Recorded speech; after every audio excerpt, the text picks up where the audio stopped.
The massive space station floated in the dark void between stars. It was bigger than most moons and sparkled with millions of lights. This was the Grand Assembly, where the most powerful beings in the galaxy came to talk and make deals. Today, the air inside buzzed with excitement and danger. Admiral HFY walked into the great hall with heavy steps. His thick armor made loud clicking sounds on the metal floor. He was a Krathari, standing 8 feet tall with 4 arms and a face covered in sharp bone plates.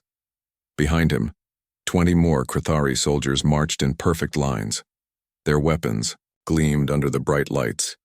The admiral looked around the huge room and smiled, showing rows of sharp teeth. Hundreds of different aliens filled the seats. Some floated in glass tanks filled with strange gases. Others hung from the ceiling on metal cables. A few looked almost like humans, but with blue skin or extra eyes. All of them were watching him. HFY stepped up to the speaking platform in the center of the room. He raised all 4 of his arms high above his head. The room became quiet. "Fellow beings of the galaxy," he said in a voice that sounded like grinding metal. "Today marks the greatest day in our history. The Krathari Empire will lead the final push into the silent sector." Excited sounds filled the room. Some aliens clicked their claws. Others made high-pitched whistling noises. The creatures in the gas tanks glowed brighter. Dr. Thesa of the Vex floated forward on her crystal platform. She looked like a living diamond with light dancing inside her clear body. When she spoke, her voice sounded like singing bells. "The Krathari speak of leadership," she said with a laugh that tinkled like breaking glass. "But the Vex have already mapped every star in the silent sector. Our computers have calculated the best planets for mining and building. We should lead this mission." The Krathari admiral's eyes glowed red with anger. "Your crystal people are weak. You hide behind your machines and your fancy math. When there is real fighting to be done, you run away." "We do not run," Dr. Thesa replied coldly. "We think, something your species has never learned to do." Before the argument could grow worse, a new voice spoke up. It was deep and hollow, like wind blowing through empty caves. Ambassador Koltar of the methane worlds rose from his seat. He was 15 feet tall and looked like a giant jellyfish made of purple gas. His body was contained in a see-through suit that let him breathe. "Peace, friends," Koltar said slowly. "We should not fight among ourselves. The silent sector has room for all of us, but I must share some troubling news."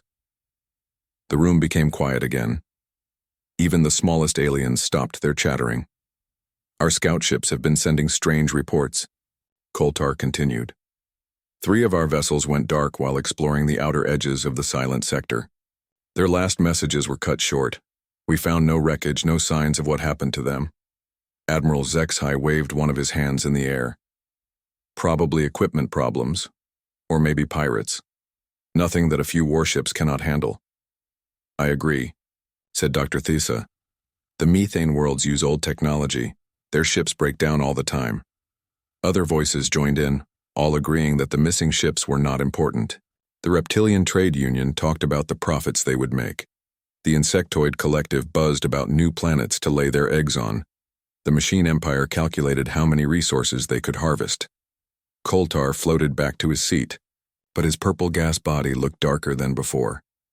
He had seen the recordings from the lost ships. In the final moments, the crews had reported strange shadows moving past their windows. Shadows that looked almost like ships, but reflected no light and showed up on no sensors. The meeting continued for hours. Each species took turns bragging about their strength. The Krathari showed videos of their latest weapons destroying entire asteroids. The Vex displayed holograms of their perfect cities that could be built in just days. The bird people of Arios screeched about their fast ships that could cross the galaxy in weeks. As the day went on, they divided up the silent sector like a giant pie. The Krathari would take the systems with the most metals. The Vex claimed the worlds with rare crystals. The gas giants went to the methane worlds. Everyone got something, and everyone was happy. Nobody noticed the small maintenance worker cleaning the floors near the walls. He looked like a basic service robot, the kind that every space station used. His metal body was dented and old, and his movements were slow and careful. But if anyone had looked closely at his optical sensors, they might have seen something strange. The cameras behind those red lights were recording everything. When the meeting finally ended, the aliens left in their grand ships. The Chthari fleet looked like floating weapons, all sharp edges and gun turrets. The Vex vessels were perfect geometric shapes that seemed to bend light around them. The methane worlds brought ships that looked like giant soap bubbles filled with purple clouds. As the last alien ship disappeared into hyperspace, the maintenance robot stood alone in the empty hall. For a moment, he stopped moving. Then, in a voice too quiet for any alien ears to hear, he spoke. "Package delivered. All data recorded. They have taken the bait." Far away, on a small blue planet hidden in the silent sector, someone was listening, someone who had been waiting for this moment for a very long time. The game was about to begin, and the players did not even know they were already losing. Deep inside a mountain on Earth, Dr. Sarah Chen sat in front of dozens of glowing screens. The underground facility stretched for miles in every direction, hidden beneath the Rocky Mountains. Hundreds of people worked at computer stations, listening to radio signals from across the galaxy. Sarah pushed her glasses up her nose and looked at the newest report. The alien meeting had ended exactly as they predicted. Every word had been recorded by their robot spy. Every plan had been noted and filed away. "They are so loud," she said to herself with a small smile. "They never stop talking about how strong they are." Behind her, General Morrison walked up carrying a thick folder. He was a tall man with gray hair and tired eyes. He had been running Earth's secret space program for 20 years. "The Global Defense Council wants an update," he said, setting the folder on her desk. "How much time do we have before their fleets reach the outer systems?" Sarah typed on her keyboard. Numbers and star maps appeared on the largest screen. 6 weeks for the Chthari advance ships, 2 months for the main fleets. They are moving fast, but not fast enough. The general nodded and looked around the busy room. "And our people are in position?" "Every agent we trained over the past 15 years is now working inside alien governments," Sarah replied. "The Chthari think Agent Martinez is their best weapons engineer. The Vex believe Agent Kim is a crystal expert from a distant world. Even the methane worlds have Agent Thompson managing their fleet supplies." She pulled up photos on her screen. Each picture showed a human, but they looked completely different from normal people. Some had blue skin and extra arms, others had scales or fur. A few looked like they were made of living metal. "The biomodification technology worked perfectly," Sarah continued. "Our agents can live among any alien species. They eat their food, breathe their air, and speak their languages like natives. Some have been undercover for so long, they almost forgot they were human." General Morrison picked up a smaller screen and read through a list of names. "Agent Rodriguez is now a trade manager for the Insectoid Collective. Agent Park works in the Vex computer systems. Agent Johnson somehow became a military advisor to the bird people. Johnson was always good at flying," Sarah said with a laugh. "But yes, we have people everywhere. They send us reports every day about alien ship movements, weapon designs, and battle plans." The general sat down in a chair next to her desk. "Sometimes I wonder if we are doing the right thing. These aliens do not know we exist. We could just introduce ourselves peacefully." Sarah turned to look at him with serious eyes. "We tried that approach with the first alien ship that crashed on Earth in 1987. Remember what happened?" The general's face became dark. "The crew tried to take over our governments when they recovered. They said humans were too primitive to rule themselves." "Exactly," Sarah said. "We learned that day that aliens see us as pets or slaves, not equals. So we decided to stay hidden and learn everything about them first." She turned back to her computers and brought up a recording from the alien meeting. "Admiral Zexai appeared on the screen bragging about Chthari weapons." "Listen to how he talks," Sarah said. "He thinks the silent sector is empty. He has no idea that 60 million humans live on thousands of hidden colonies throughout this region." The recording continued, showing Dr. Thisa talking about her crystal technology. Sarah paused the video and pointed at the alien's glowing body. "Our scientists studied crashed Vex equipment for years. We now know how to make their crystals. Stop working with a simple radio signal." but they still think their technology is magic that humans could never understand. General Morrison shook his head.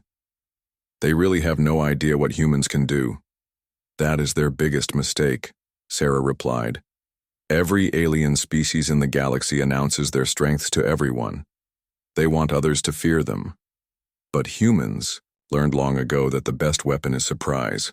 She opened another file on her computer. This one showed human ships floating in space, but they were completely invisible. The ships used advanced technology that bent light around them, making them impossible to see. Our stealth fleet has been watching alien movements for decades, Sarah explained. We know where every alien base is located. We know their patrol routes, their supply lines, and their weak points.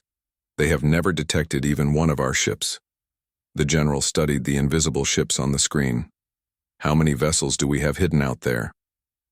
Over 3,000 ships of various sizes, Sarah answered. Some are as small as fighters. Others are larger than alien battleships.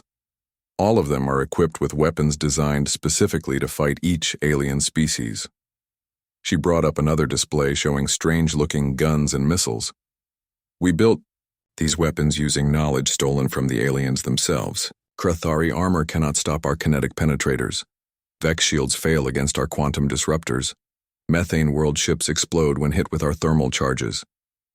General Morrison looked impressed. And the aliens have no defense against these weapons. How can they defend against something they do not know exists? Sarah asked. They design their defenses to fight each other, not us. It would be like a medieval knight trying to stop a modern tank. As they talked, reports kept coming in from human agents across the galaxy.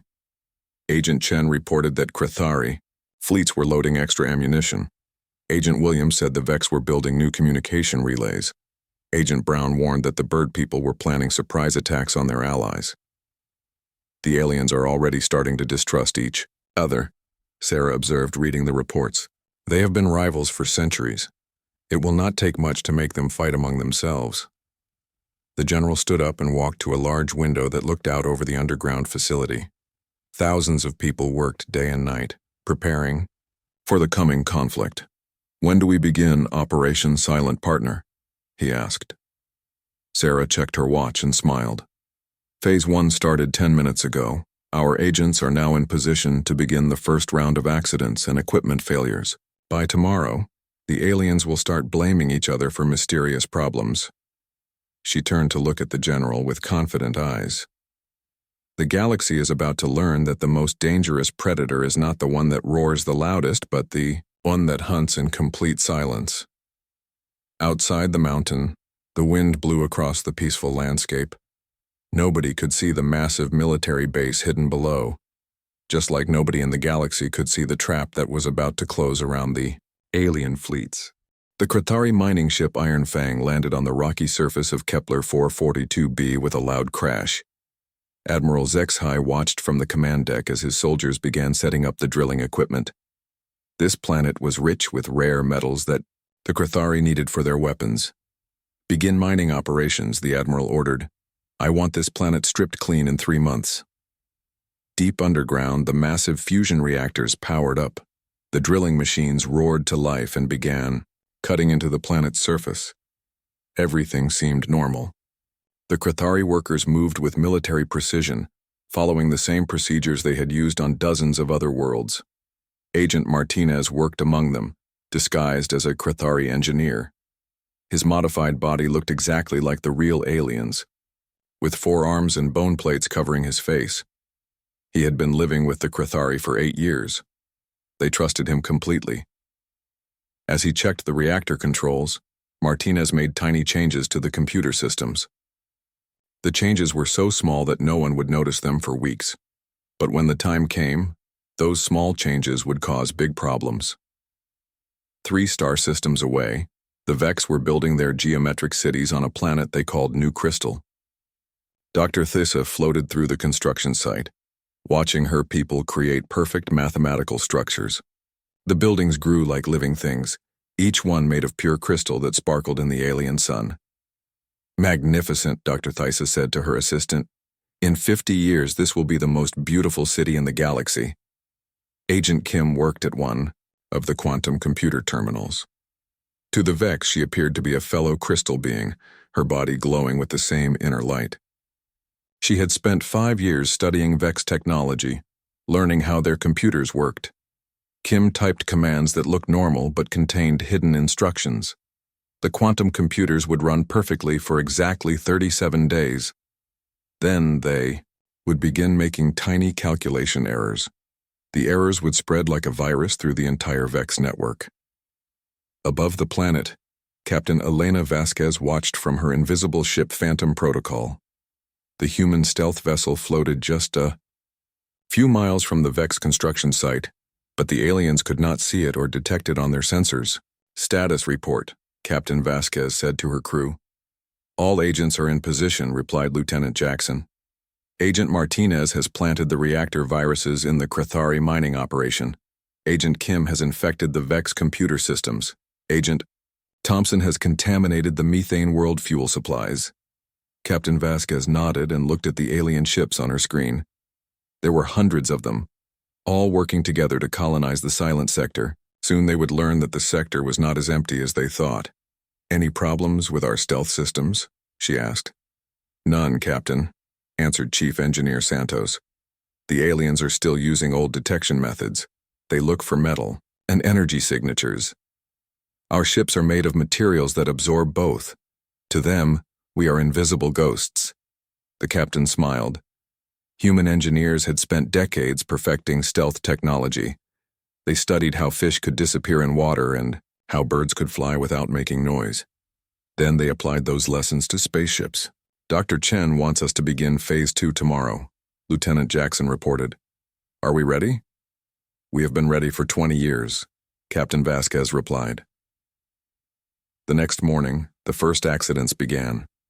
On Kepler 442b, the Krathari fusion reactors started overheating.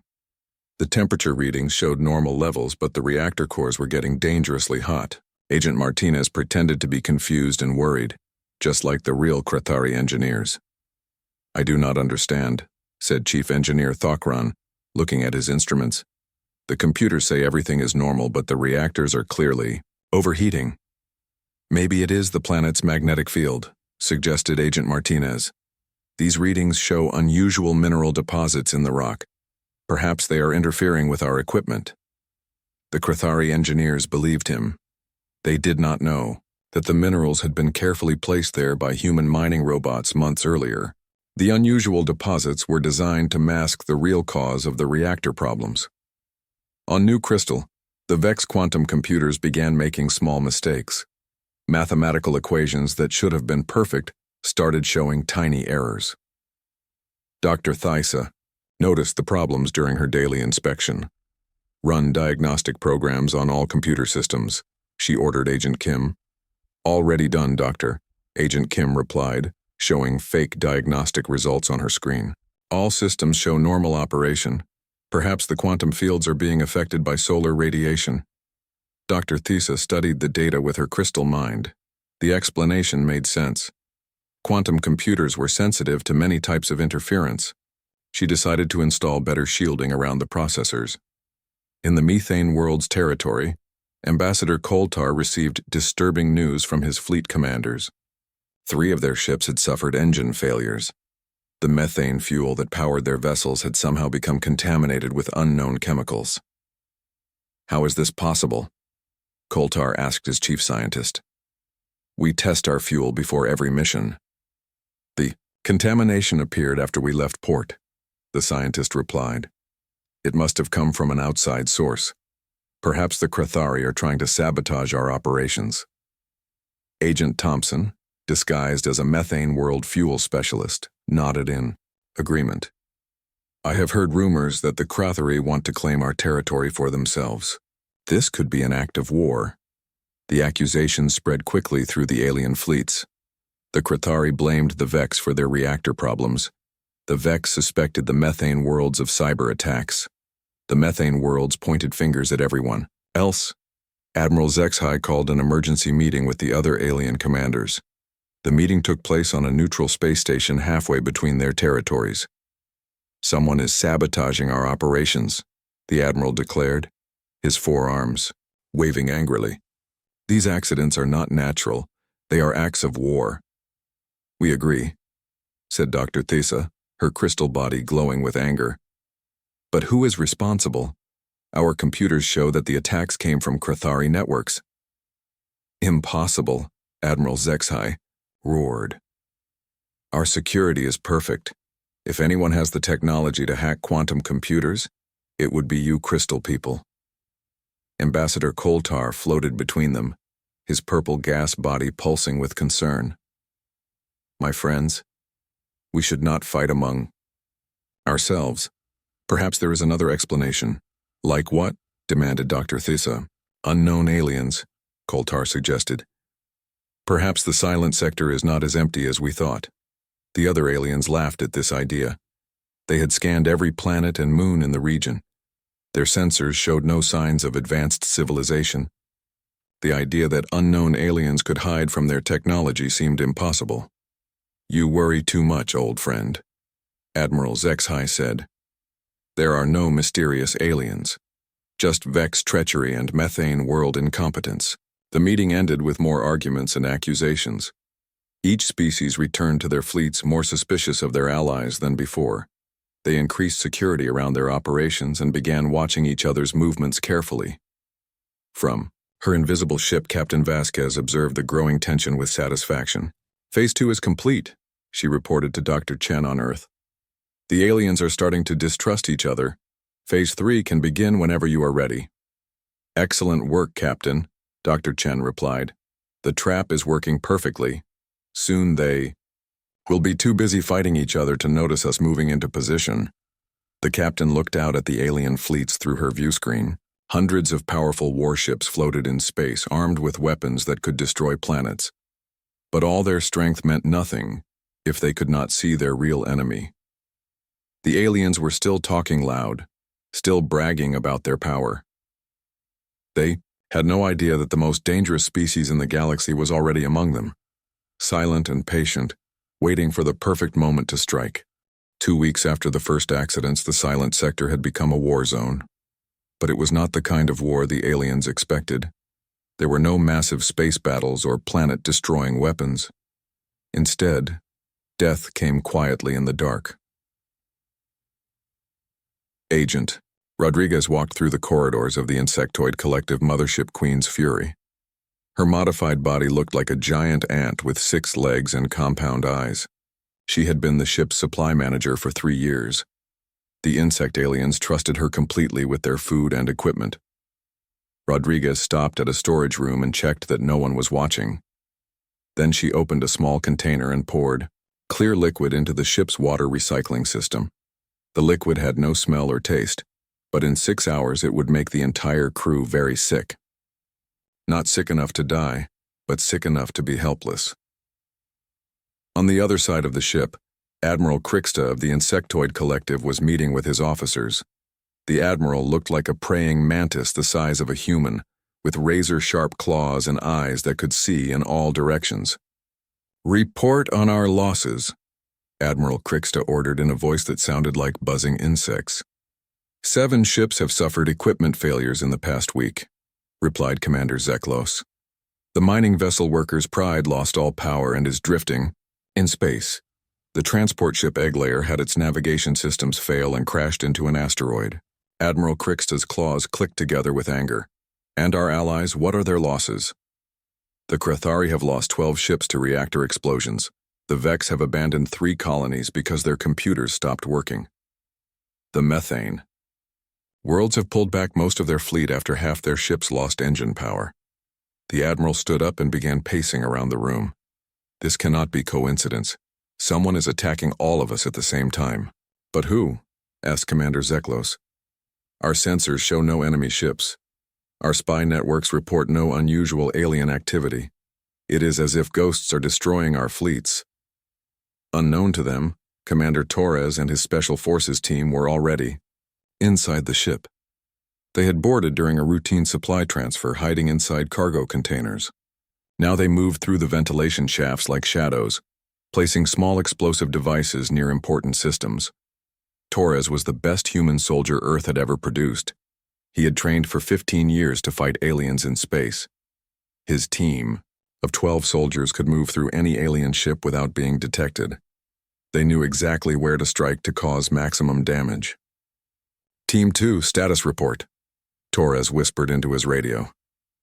Charges placed in the engine room, came the reply. Ready to detonate on your command. Team 3, communications array is rigged. One signal from you and they will be deaf and blind. Torres smiled inside his helmet. In 30 minutes, the Queen's Fury would be floating helplessly in space. The crew would think it was another equipment failure. They would never know that humans had been walking among them. 3 star systems away, the Crethari and Vex fleets faced each other in battle formation. Admiral Zexhai stood on the bridge of his flagship Iron Thunder, glaring at the crystal ships on his view screen. Dr. Thissa, he said into the communication system, your people have gone too far. First you sabotage our reactors, now you attack our supply convoys. This means war. Dr. Thissa's image appeared on the screen, her crystal body glowing with anger. We have done nothing to your pathetic ships, Admiral. If anyone is to blame for these attacks, it is you and your warmongering species. Liar, Admiral Zexhai roared. Our investigation found crystal fragments at the site of our reactor explosion. Only the Vex use that technology. Impossible, Dr. Thissa replied. Those fragments must have been planted by someone else.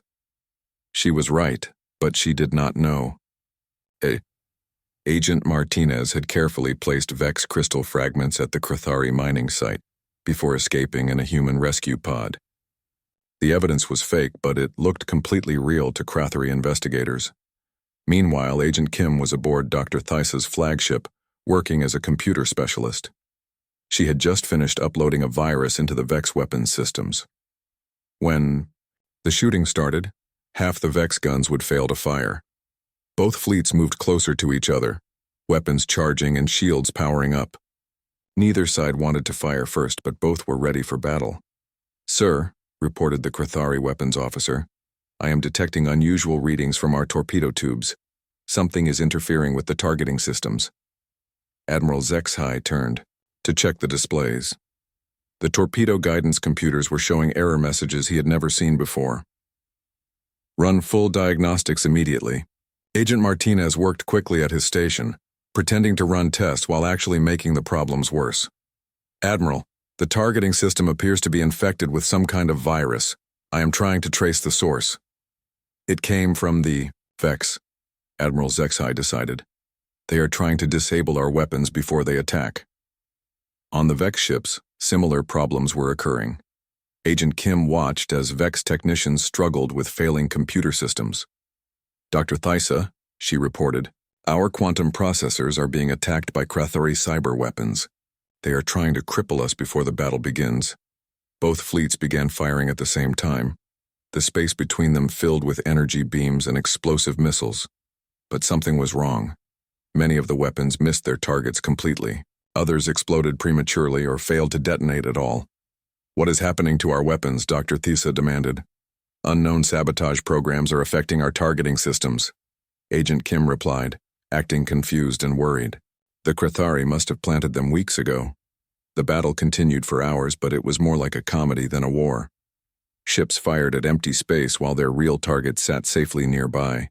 Missiles spun in circles instead of flying straight. Energy beams shot harmlessly into the void. Eventually, both fleets realized they were wasting ammunition and pulled back to safe distances. Each side blamed the other for the weapon failures, but neither could prove anything. Dr. Chen watched the battle from her underground facility on Earth. Multiple screens showed the alien fleets shooting at nothing while her agents worked safely. Inside their ships. How are our casualties? She asked General Morrison. 0, the general replied with satisfaction. Not a single agent has been discovered or injured. The aliens are too busy fighting each other to notice us. And the psychological effect? Perfect. Each species now believes the others are using advanced sabotage technology against them. Trust between the allies has completely broken down. Doctor, Chen nodded and turned to another screen showing Captain Vasquez's stealth ship. The Phantom Protocol was now just a few miles from the Crethari flagship, recording every detail of their weapons and defenses. "Captain Vasquez," Dr. Chen said into her microphone, "prepare for Phase 4. It is time to remove some key personnel." "Understood, Dr. Chen," came the reply. "My teams are ready for extraction operations." Over the next few days, strange things began happening to important alien leaders. Admiral Zexhai's second-in-command disappeared from his quarters, leaving no trace. Dr. Theis's chief scientist was found unconscious in her laboratory with no memory of the past week. Ambassador Coultar's fleet coordinator simply vanished during a routine inspection tour. The missing aliens had actually been captured by human special forces teams and taken to secret facilities for questioning. The humans learned valuable information about alien military plans and technology. But to the aliens, it looked like their enemies were kidnapping their best people. Paranoia spread through the alien fleets like a disease. No one trusted anyone else. Soldiers were assigned to watch their own officers. Scientists worked under heavy guard. Simple equipment failures were investigated as possible sabotage attempts. The great alliance of alien species was falling apart exactly as the humans had planned. Soon they would be too weak and divided to resist when humanity finally revealed itself. In the deep space between the alien fleets, invisible human ships moved like silent predators. They watched, they waited, and they prepared for the final phase of Operation Silent Partner. The galaxy was about to learn that the most dangerous enemy was the one you never saw coming. The emergency meeting of the Galactic Council was unlike any in history. The great assembly hall was filled with angry voices and frightened whispers. Ships from every major species floated outside the station, their weapons ready to fire at any moment. Admiral Zexhai slammed his 4 fists on the speaker's platform. His armor was dented and scarred from recent battles. "The Vex have destroyed half my fleet with their treachery," he roared. "This council must declare them enemies of the galaxy." Dr. Theis's crystal body flickered with rage. "The Krathari speak lies. They are the ones who planted viruses in our computers and sabotaged our colonies. We demand justice." Ambassador Coultar floated between them, his purple gas body darker than ever. "My friends, we are tearing ourselves apart. In 3 months we have lost more ships to accidents and sabotage than we did in the last century of wars. Because someone is playing us against each other," said Commander Screeks of the Bird People. Her feathers were ruffled with anger. "But who? Our sensors show no unknown ships. Our spies report no enemy activity. Maybe the enemy is already among us," suggested General Hivemind of the Insectoid Collective. "Maybe one of our own species is betraying the rest." The accusations flew like weapons across the hall. Each species blamed the others for the disasters in the silent sector. Trust had completely broken down. Some delegates had even brought personal guards to protect themselves from their former allies. Then the lights began to dim. One by one, the hall's bright illumination faded until only emergency lighting remained. The holographic displays flickered and went dark. Even the translator system stopped working, leaving aliens unable to understand each other. In the growing darkness, a new voice spoke. It was calm and clear, speaking the common galactic language with perfect pronunciation. "Leaders of the galaxy," the voice said, "you have been asking the wrong questions." A single spotlight appeared in the center of the hall. In the light stood a figure that made every alien gasp in surprise. It was small compared to most of them, standing only 6 feet tall. It had pale skin, brown hair, and 2 arms instead of 4 or 6. Its eyes were a strange blue color that none of them had ever seen before. "My name is Dr. Sarah Chen," the figure said. "I represent the species you call human. We come from the 3rd planet in the Sol system, which you know as the Silent Sector." The hall erupted in confused voices. The translator systems came back online, allowing everyone to understand the growing panic. "Impossible," Admiral Zexhai shouted.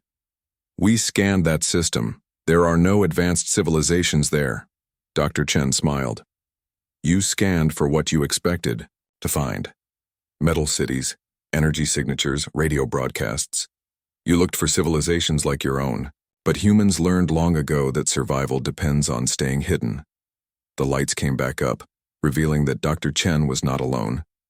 Throughout the hall, Dozens of other humans stood among the alien delegates. They had been there all along, disguised, as maintenance workers, translators, and security guards. "You have been living with us for decades," Dr. Chen continued. "We have worked in your governments, your militaries, your research centers. We learned your languages, studied your technologies, and mapped your weaknesses." Agent Martinez stood up from his seat in the crottery section. His disguise fell away like a shed skin, revealing his true human form underneath. "I designed your latest reactor systems, Admiral. Every weakness they have, I built into them." Agent Kim appeared in the Vex area, her crystal camouflage dissolving to show a young Asian woman. "I wrote the code for your quantum computers, Dr. Thysa, including the backdoors that let us control them." One by one, human agents revealed themselves throughout the hall. They had been senators, engineers, scientists, and advisors. The aliens realized that their most trusted people were actually members of an unknown species. "The accidents in the silent sector were not accidents," Dr. Chen explained. "The equipment failures were not random. The missing personnel were not kidnapped by your enemies. Everything that happened was planned and executed by humans." Ambassador Koltar's gas body pulsed with understanding. "The missing scout ships, you took them. We studied them," Dr. Chen confirmed. "Your crews were treated well and returned safely to uninhabited planets with their memories adjusted. But their ships taught us everything we needed to know about your technology." Admiral Zexhai drew his weapon, but found that it would not power up. "What have you done to our ships?" "Every vessel in your fleets has been modified by our agents over the past months," Dr. Chen replied calmly. "Your weapons will not fire. Your engines will not start. Your communication systems report only what we want them to report." She gestured to the view screen, which showed the alien fleets floating helplessly outside the station. None of the ships were moving. Their lights were dim and their weapon systems were dark. "You came to the silent sector to conquer empty worlds," Dr. Chen said. "But those worlds were never empty. 60 million humans live on colonies throughout this region. We have been here for generations, building our civilization in secret." Dr. Thysa's crystal body flickered with fear. "What do you want from us? Surrender? Tribute?" "We want partnership," Dr. Chen answered, surprising everyone in the hall. "Humans do not seek to rule the galaxy. We seek to join it as equals." The hall became quiet, except for the sound of confused breathing and nervous chittering. "For too long, the galaxy has been ruled by species that solve problems with force," Dr. Chen continued. "You build bigger weapons, louder broadcasts, more obvious displays of power. But humans learned different lessons from our evolution." She walked slowly around the platform as she spoke. "We learned that the most successful predator is not the strongest or the loudest. It is the smartest and the most patient. We learned that winning a war before it starts is better than fighting battles you might lose." General Morrison appeared on the view screen, broadcasting from Earth. Behind him, the underground facility buzzed with activity. "The human government offers the following terms," he said. "Earth will join the Galactic Council as a full member. We will share some of our unique technologies and strategic capabilities. In return, we ask for access to galactic trade networks and scientific cooperation." Admiral Zexhai found his voice. "And if we refuse?" Dr. Chen's expression became serious. "Then you will discover that your ships cannot return home. Your colonies cannot receive supplies. Your governments cannot communicate with each other. We have been inside your systems for so long that we control them completely. But we prefer cooperation," she added with a warmer tone. "Humans work best as partners, not conquerors." Ambassador Koltar was the first to speak. "The methane worlds accept these terms. We have seen what humans can accomplish in secret. We would rather have them as allies than remain as their unknowing enemies." One by one, the other species agreed. They had no choice, but many realized that human partnership might actually benefit them. A species that could infiltrate any organization and solve problems without violence would be valuable allies. Dr. Chen nodded with satisfaction. "Then let this be the first day of a new galactic age. The age when the quiet ones finally spoke. Up." As the meeting ended and normal lighting returned, The aliens looked around the hall with new eyes. They would never again assume that empty space was truly empty. They would never again believe that loud threats were the same as real strength. Dangdor. Galaxy had learned that every species talks loud about their power, but the truly dangerous ones had already won before anyone knew they were playing the game. From now on, when aliens made their grand speeches and dramatic gestures, they would remember that somewhere in the shadows, humans were listening, learning, and preparing. The most feared predators in the galaxy were the ones who hunted in perfect silence.